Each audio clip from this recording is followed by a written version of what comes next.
The end of a calendar year and the start of a new one is a great time for reflection. What went well, what didn't go so well, and how are you going to do better next year?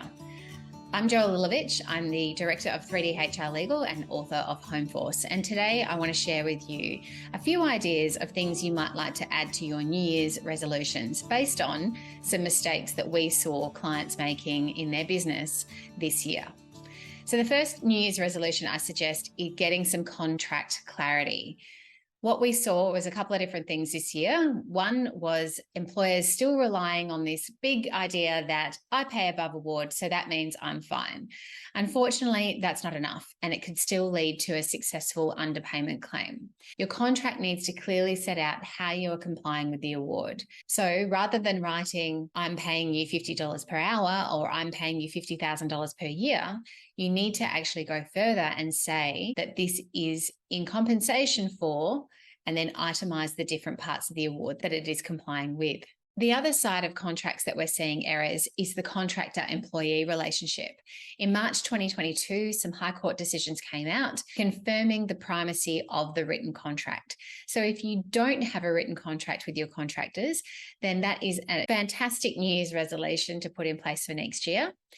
If you do have one, then I suggest that you review it and make sure that all of the terms in there are clearly identifying a contracting relationship and not indicating an employment one. New Year's resolution number 2 that you might like to consider is having flexibility foundations. We saw the return to the office this year, and it didn't go so well for some people. There's some that have said, yes, do what you like. There's some that have said, you all must be back in the office full time, and then a variety of in-between arrangements. This lack of clarity around the core foundations has meant that some people aren't sure what's expected. They don't know what their obligations are, and it's leading to confusion, and then that leads to conflict.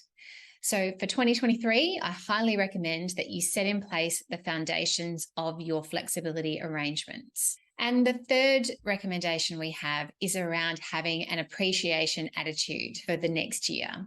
It's been a hard couple of years. People are dealing with increased mental health concerns. They've been reflecting on their lives and their jobs over the last few years. And we've seen phenomenon like the Great Resignation and also quiet quitting. So rather than some quiet firing, like I've heard others suggest, how about instead trying to show more appreciation to your staff? A recent study completed by Gallup showed that 79% of people are identifying that they're leaving their job due to a lack of appreciation.